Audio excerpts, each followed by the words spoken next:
नमस्कार, स्वागत है आपका। मैं हूं नेहा विश्वकर्मा। बुलेटिन की शुरुआत करते हैं इस वक्त की बड़ी खबर से। बता दें आपको, संघ प्रमुख मोहन भागवत से मिलेंगे सीएम योगी आदित्यनाथ। बड़ी खबर इस वक्त की, गोरखपुर में मोहन भागवत से मिलेंगे सीएम योगी आदित्यनाथ। आरएसएस के प्रशिक्षण सत्र में दोनों की मुलाकात होगी। लोकसभा चुनाव के बाद पहली बार ये मुलाकात होने जा रही है। यूपी में खराब प्रदर्शन पर भी चर्चा हो सकती है। बड़ी खबर इस वक्त की बता दें आपको उत्तर प्रदेश से, जहां पर आज सीएम योगी आदित्यनाथ की आरएसएस प्रमुख मोहन भागवत से मुलाकात हो सकती है। लगातार बयानबाजियां देखी जा रही हैं, किस तरह से तमाम अटकलें लगाए जा रहे हैं, खटपट की खबरें सामने आ रही है।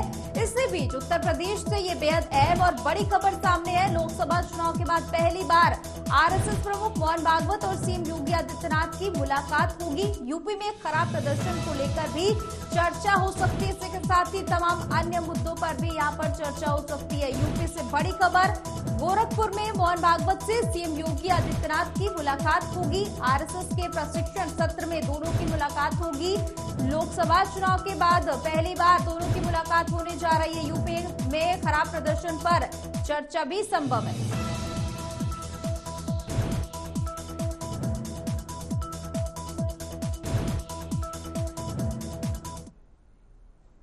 और इस पर ज्यादा जानकारी के लिए संवाददाता सिद्धार्थ प्रताप जुड़ चुके हैं। सिद्धार्थ, जिस तरह से सीएम योगी आदित्यनाथ आज मोहन भागवत से मुलाकात करने वाले हैं, और क्या कुछ जानकारी इसको लेकर, क्योंकि चर्चाएं कई सारी हैं जो एक साथ सामने आ रही हैं। देखिए, बिल्कुल राष्ट्रीय सेवक स्वयं सेवक संघ गोरखपुर प्रशिक्षण शिविर चल रहा है। तो इस प्रशिक्षण शिविर में खुद आरएसएस के जो चीफ है मोहन भागवत, वो भी आए। इस दौरान आज मोहन भागवत और यूपी सीएम योगी आदित्यनाथ के बीच मुलाकात हो सकती है। बता दें, लोकसभा चुनाव के बाद ये पहला मौका होगा नया जब दोनों के बीच मुलाकात होगी। मुलाकात ऐसे समय पे हो रही है जब लोकसभा चुनाव में बीजेपी का प्रदर्शन खराब रहा है, और जब लोग तो कहीं ना कहीं बीजेपी को इस लोकसभा चुनाव में बड़ा झटका लगा। ऐसे में भाजपा की रणनीति और उसके संघ के साथ रिश्तों पर सवाल खड़े हो रहे हैं। तो कहीं ना कहीं अब देखना है, इसके बीच कहीं ना कहीं बीजेपी के जिस तरीके से मुलाकात होगी, अब उम्मीद ये है कि हो सकता है कि जिस तरीके से जो प्रदर्शन है बीजेपी का, उसको लेकर चर्चा हो। लेकिन ये जो मुलाकात है, ये कहीं ना कहीं क्या क्या मुद्दे होंगे, ये तो आने वाले होगी, तो ये तो आने वाले वक्त से पता चलेगा कि किस किस बातों को लेकर। लेकिन ये माना जा रहा है कि यूपी में भाजपा के प्रदर्शन राज्य में संघ की गतिविधियों के बढ़ाने को लेकर चर्चा हो सकती है, और इसके बीच यूपी एजेंडे को लेकर दोनों के बीच में अहम चर्चा हो सकती है। तो कहीं ना कहीं ये उम्मीद जताई जा रही है। और जब तक संघ उत्तर प्रदेश में अपनी गतिविधियों का विस्तार करना चाहता है, माना जा रहा है कि इस बैठक में इस पर भी बात हो सकती है कि दूसरी तरफ संघ अपने एजेंडे को लेकर सीएम योगी से विस्तार से बात कर सकता है। तो कहीं ना कहीं ये उम्मीद जताई जा रही है कि अब उत्तर प्रदेश में भी संघ की ये कोशिश करेगा कि इसका विस्तार हो। और कहीं ना कहीं जिस तरीके से लोकसभा चुनाव के पहले ही संघ ने कई टिकटों को लेकर सवाल उठाए थे, लगातार प्रदर्शन को लेकर सवाल उठाए थे, तो कहीं अब देखना ये चर्चा होगी नया, और ये काफी महत्वपूर्ण मुलाकात है लोकसभा चुनाव के बाद। सवाल है कि जिस तरह से संघ के तमाम बड़े चेहरों की ओर से कुछ ऐसी टिप्पणियां की गई, जिसकी ओर से ऐसा माना जाने लगा कि बीजेपी और आरएसएस के बीच सब कुछ ठीक नहीं है। क्या जिस तरह की तमाम बातों पर भी विराम लग सकता है? देखिए, आप लोकसभा चुनाव में अगर जाएं और ये देखें फ्लैशबैक में, तो कहीं ना कहीं एक चीज सबसे महत्वपूर्ण है। चाहे बीजेपी के बड़े नेता थे, उन्होंने यहाँ तक कहा कि हमें संघ की जरूरत नहीं, इस तरीके के बयान सामने आए। और पहले जरूरत थी तो इस तरीके के बयान दिए गए। अब संघ के जो बड़े वरिष्ठ नेता हैं, वो भी लगातार इस तरीके के बयान दे रहे हैं। उन्होंने कहा कि भाजपा को लेकर कहा था कि भाजपा अहंकारी हो गई और उसे 241 पर रोक दिया गया, लेकिन सबसे बड़ी पार्टी बना दी जिनके। तो इस तरीके से कई बयान आपस में एक दूसरे के खिलाफ आए थे, कहीं ना कहीं थोड़ा चौंकाने वाले थे। उम्मीद ये जताई जा रही है कि अब जिस तरीके से जब आज मुलाकात होगी तो इनको लेकर भी चर्चा की जाएगी। और इसकी सबसे महत्वपूर्ण है कि देखिए, संघ की अपनी कार्यशैली है, संघ अपना काम करता है, और संघ के लोग कहीं ना कहीं बीजेपी के लिए काफी महत्वपूर्ण है। और संघ एक अपने आप में शाखा है। संघ को की जो शाखाएं हैं वो काफी मजबूत है, और वो लगातार विकास शिविर लगाते हैं, और उसकी अपनी कार्यशैली है।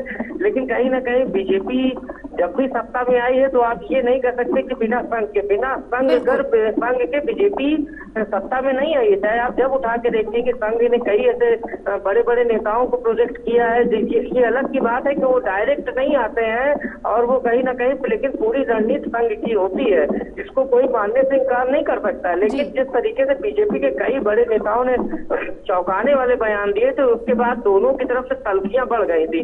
लेकिन आज उम्मीद ये है कि आज से कुछ तल्खियां कम होंगी। और एक चीज, सीएम की बात कर ले तो सीएम के व्यक्तिगत संबंध सबसे बहुत अच्छे हैं और संघ के हमेशा फ्री रहे हैं।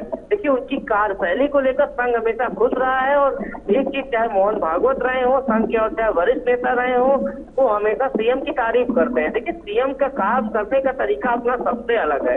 तो उम्मीद ये जताई रही है जब आज मुलाकात होगी, आज की मुलाकात की जिस तरीके से ये उम्मीद है कि चर्चा की जाएगी हार के क्या कारण रहे, और ये उम्मीद है कि अब बयानबाजी पर भी विराम लग सकता है। देखिए, बयानबाजी से काफी नुकसान और हुआ सिद्धार्थ, है। क्या ऐसा भी माना जाए, क्योंकि लगातार बयानबाजी शुरू हो चुकी थी, विपक्ष भी इस पर तमाम तरह की अब बातें कहने लगा था, इसी वजह से ये मौका देखा गया कि अब सामने आकर एक ऐसा गेस्चर देने की जरूरत है ताकि इस तरह की बातों पर विराम लग जाए?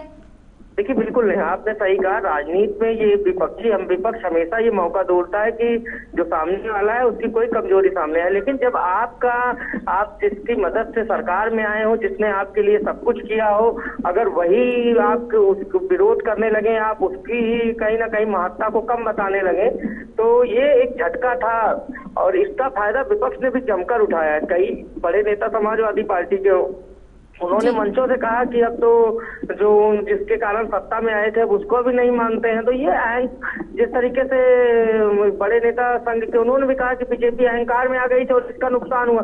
देखिए, उत्तर प्रदेश में संघ की एक अलग ही पकड़ है। संघ आज से संघ नहीं है। संघ, देखिए, संघ का अपनी कार्यशैली अलग है। संघ ज्यादा राजनीति, अब जो शिविर चल रहा है उसमें भी कहीं ना कहीं किसी भी प्रकार से किसी नेता को नहीं बुलाया गया है और पूरी तरीके से शिविर के कार्यक्रम है, विकास के लेकर उनकी एक अलग समिति है, उसको लेकर वो काम करते हैं। लेकिन हाँ, संघ के अपने स्वयंसेवक हैं और वो हमेशा देशभक्ति, राष्ट्रभक्त, इन सब चीजों के लिए जाने जाती है। तो कहीं ना कहीं, लेकिन इस बार आपने जिस तरीके से कहा नेहा, बिल्कुल सही बात कही कि इसका काफी नुकसान हुआ है बीजेपी का। और आप उठा के देख लीजिए, आप कहाँ थे, कहाँ आकर खड़े हो गए। तो कहीं ना कहीं जो अब आज जिस तरीके से पूरी तरीके से इसको लेकर अब बात होगी, अब देखना है किन किन मुद्दों पर चर्चा होगी। और एक चीज है, सीएम योगी हमेशा जब भी मिलने जाते हैं तो वो उनसे जो संघ के बड़े नेता हैं वो हमेशा मुलाकात करते हैं और अपने अच्छे व्यवहार के लिए वो जाने जाते हैं। और संघ भी कहीं ना कहीं योगी को लेकर काफी खुश दिखता है। और बिल्कुल सिद्धार्थ, इस बड़ी मुलाकात पर सभी की नजरें टिकी हुई है, देखना होगा क्या कुछ निकलकर सामने आता है। फिलहाल बहुत बहुत शुक्रिया ज्यादा जानकारी के लिए। एक और बड़ी खबर बता दें आपको, सीएम योगी का 3 दिवसीय गोरखपुर दौरा है। सुबह 11 बजे सीएम जाएंगे सर्किट हाउस। बता दें आपको इस वक्त की बड़ी खबर, अफसरों के साथ विकास कार्यों की समीक्षा करेंगे सीएम योगी। गोरखपुर चिड़ियाघर देवरिया बाईपास पर निर्माण कार्यों का निरीक्षण करते हुए नजर आएंगे। वही बड़ी खबर इस वक्त की बता दें आपको कि पैडलेगंज नौसड़ पर बन रहे 6 लेन का निरीक्षण करेंगे। गोरखनाथ मंदिर में रात्रि विश्राम करेंगे सीएम योगी आदित्यनाथ। तो बड़ी खबर यूपी से, सीएम योगी आदित्यनाथ गोरखपुर पहुंच रहे हैं। यहां पर तमाम विकास कार्यों की समीक्षा करेंगे, रात्रि विश्राम भी यहीं पर करेंगे। इस वक्त की बड़ी खबर यूपी से, सीएम योगी आदित्यनाथ का 3 दिवसीय गोरखपुर दौरा है, जहां पर वो सुबह 11 बजे CM Yogi Adityanath circuit house पहुंचेंगे और अफसरों के साथ विकास कार्यों की समीक्षा करते हुए तमाम निर्देश देते हुए नजर आएंगे। सीएम योगी आदित्यनाथ गोरखपुर चिड़ियाघर भी जाएंगे। देवरिया बाईपास पर निर्माण कार्यों की समीक्षा करते हुए सीएम योगी आदित्यनाथ नजर आएंगे। पैडलेगंज नौसड़ पर भी यहां पर पहुंचेंगे सीएम योगी आदित्यनाथ, विकास कार्यों की समीक्षा करेंगे। गोरखनाथ मंदिर में भी पहुंचेंगे सीएम योगी आदित्यनाथ। और वाराणसी में सीएम योगी आदित्यनाथ ने शुक्रवार आधी रात काशी की परियोजनाओं का निरीक्षण किया। 2 दिवसीय प्रवास पर आए सीएम ने पहले समीक्षा की, फिर विकास योजनाओं की पड़ताल की। रोपवे निर्माण की रफ्तार धीमी पड़ने पर अधिकारियों को काम में तेजी लाने के निर्देश भी दिए गए हैं। परियोजनाओं का स्थलीय निरीक्षण सीएम योगी आदित्यनाथ यहां पर करते हुए नजर आए।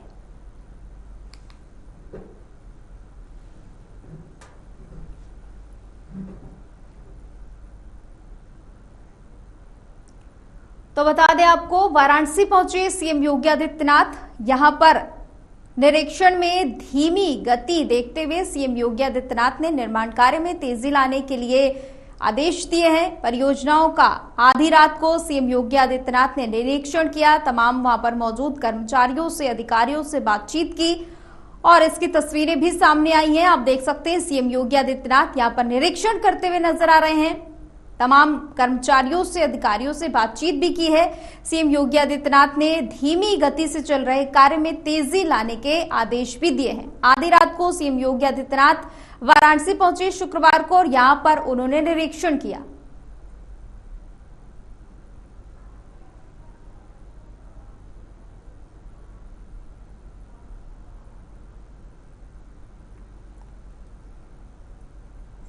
यूपी में ईडी का बड़ा एक्शन देखने को मिल रहा है। बीएसपी एमएलसी के खिलाफ ईडी का एक्शन देखने को मिला है। ईडी ने मोहम्मद इकबाल पर शिकंजा कसा है। 4,440 करोड़ की संपत्ति कुर्क कर ली है।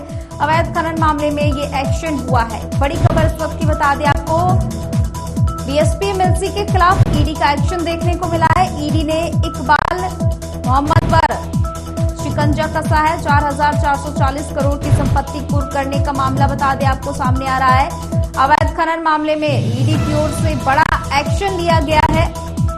आरोपी को कोर्ट की ओर से भगोड़ा घोषित कर दिया गया है। इनाम भी रखा गया है। बीएसपी एमएलसी के खिलाफ ईडी का बड़ा एक्शन। ईडी ने मोहम्मद इकबाल पर शिकंजा कसा है। 4,440 करोड़ रुपए की संपत्ति कुर्क कर ली गई है। अवैध खनन मामले में ये बड़ा एक्शन देखने को मिल रहा है उत्तर प्रदेश में, जहां पर बीएसपी एमएलसी के खिलाफ यूपी में ईडी का बड़ा एक्शन देखने को मिला है। बड़ी खबर इस वक्त की, बीएसपी एमएलसी के खिलाफ ईडी ने एक्शन करते हुए कुर्की की कार्रवाई की है। ईडी ने मोहम्मद इकबाल पर शिकंजा कसा है और 4,440 करोड़ की संपत्ति कुर्क कर ली है। अवैध खनन मामले में ये एक्शन हुआ है। बता दें आपको कि आरोपी के परिजनों पर भी कई तरह के मामले दर्ज हैं। इस बीच ये बड़ी खबर है, यूपी में ईडी की ओर से बीएसपी एमएलसी के खिलाफ ईडी का बड़ा एक्शन देखने को मिला है। मोहम्मद इकबाल पर ईडी का शिकंजा कसा गया है और 4,440 करोड़ की संपत्ति कुर्क कर ली गई है।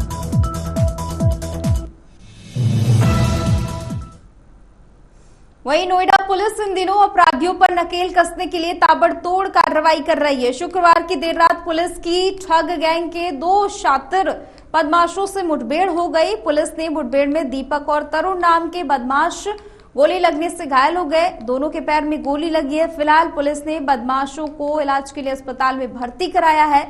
बता दें आपको कि बदमाशों के पास से 2 अवैध तमंचे, 1 गुलेल, 1 लैपटॉप, 2 मोबाइल फोन और नकदी भी बरामद हुआ है।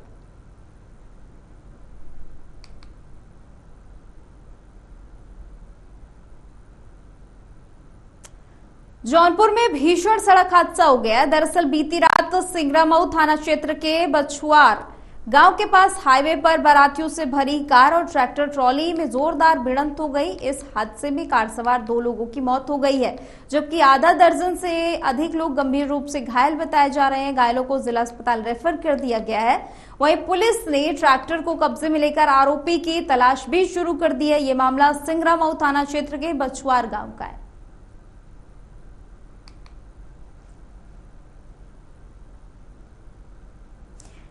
आगरा में शराब के नशे में धुत एक युवक ने सड़क पर जमकर उत्पात मचाया। इतना ही नहीं, युवक ने बस स्टैंड पर कैंटीन के जबरन सामान भी उठाने की कोशिश की और विरोध करने पर गाली गलौज करता हुआ देखा गया। सूचना पर पहुंची पुलिस ने समझाने का प्रयास किया। युवक ने सिपाही के साथ भी अभद्रता की और पुलिसकर्मी को थप्पड़ भी मारे। वहीं पुलिसकर्मी से मारपीट करने का वीडियो सोशल मीडिया पर वायरल हो रहा है। फिलहाल पुलिस ने आरोपी युवक को हिरासत में ले लिया है।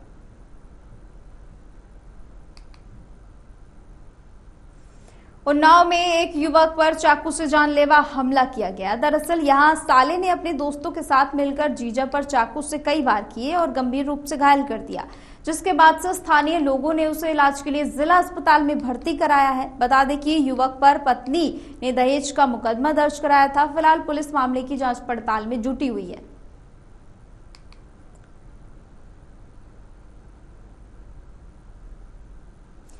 श्रावस्ती जिले में युवक का शव सरयू नदी में तैरता हुआ मिला, जिसके बाद से इलाके में सनसनी फैल गई। सूचना पर पहुंची पुलिस ने नदी से शव को बाहर निकलवाकर पोस्टमार्टम के लिए भेज दिया है।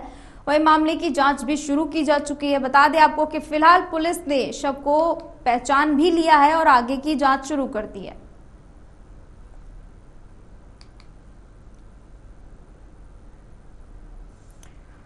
तो बता दें आपको, श्रावस्ती में नदी में तैरता हुआ युवक का शव मिला, जिसके बाद से इलाके में सनसनी फैल गई। घटना की सूचना पुलिस को दी गई। इसके बाद पुलिस मौके पर पहुंची है। पुलिस ने शव की शिनाख्त कर ली है, शव को पोस्टमार्टम के लिए भेज दिया है। उत्तर प्रदेश के झांसी में कानपुर के बिकरू जैसा कांड होते होते बच गया। मामला नवाबाबाद थाना क्षेत्र के अंतर्गत बजरंग कॉलोनी में पारिवारिक विवाद में हुए झगड़े की सूचना पर पहुंचे।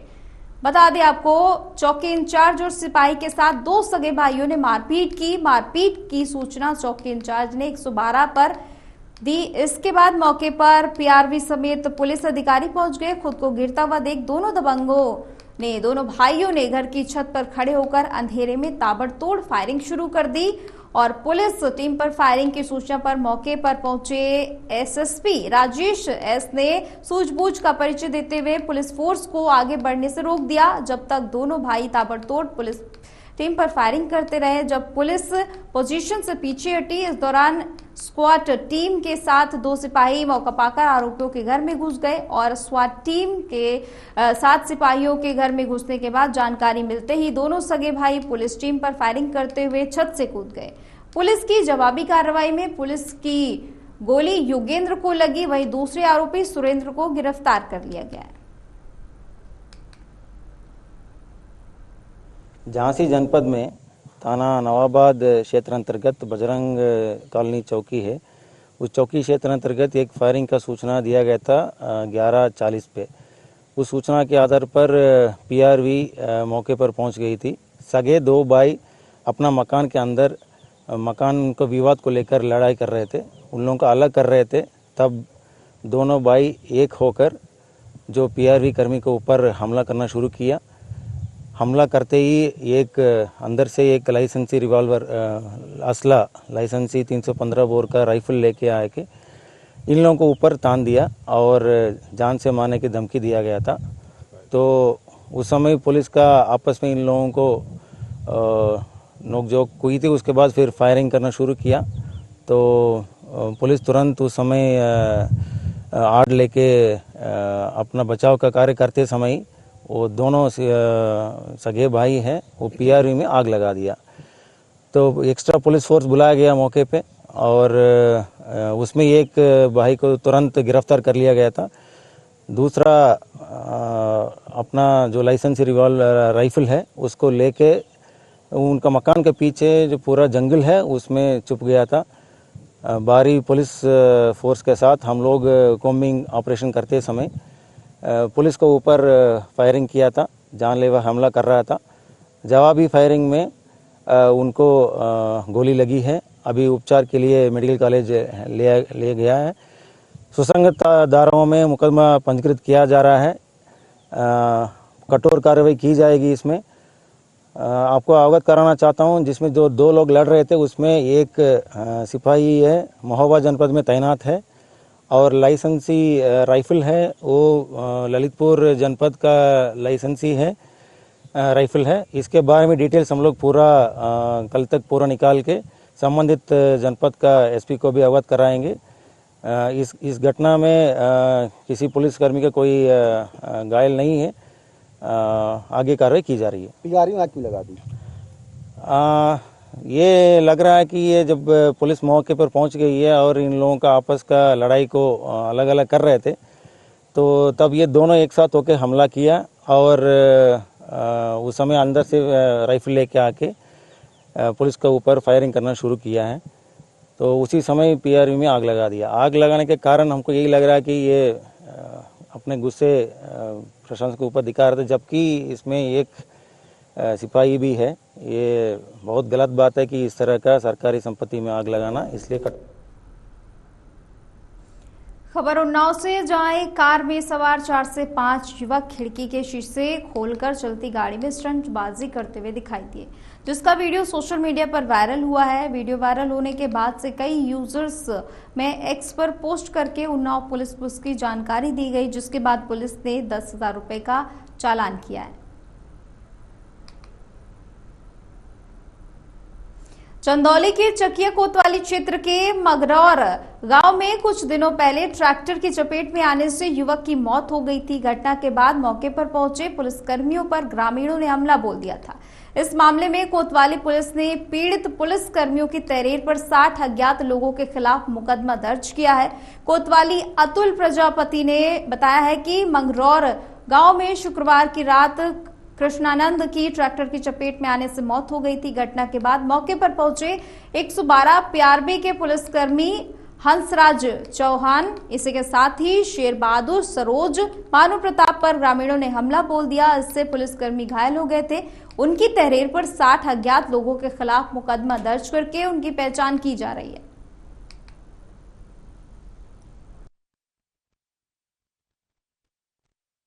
सर, आपके द्वारा क्या खुलासा किया गया, कितने लोगों की गिरफ्तारी की? जनपद चंदौली में थाना क्षेत्र चकिया अंतर्गत ग्राम मंगरौल में दिनांक 8 को एक एक्सीडेंट के दौरान यातायात बाधित करने, पुलिस के साथ अभद्रता करने और यातायात व्यवस्था को नुकसान और कानून व्यवस्था को नुकसान पहुंचाने के दृष्टि से कुछ लोगों ने अराजकता फैलाने का प्रयास किया था, जिनको पुलिस अधीक्षक महोदय, अपर पुलिस अधीक्षक महोदय के निर्देशन में गिरफ्तारी की गई है, जो कि ग्राम बरहुआ, ग्राम मंगरौल और गांधीनगर क्षेत्र के निवासी उन लोगों को गिरफ्तार करके उन पे विवेचना के क्रम में अन्वेषण जारी रखा जाएगा और उचित धाराओं में सजा कराने का प्रयास किया जाएगा। कितने लोगों की गिरफ्तारी की गई है? पहले का आपराधिक इतिहास क्या है? आज 5 लोगों की गिरफ्तारी करी गई है, जिनका पूर्व का आपराधिक इतिहास के विषय में जांच की जा रही है और उन्हें सुसंगत धाराओं में कार्यवाही करने की कार्यवाही प्रचलित है।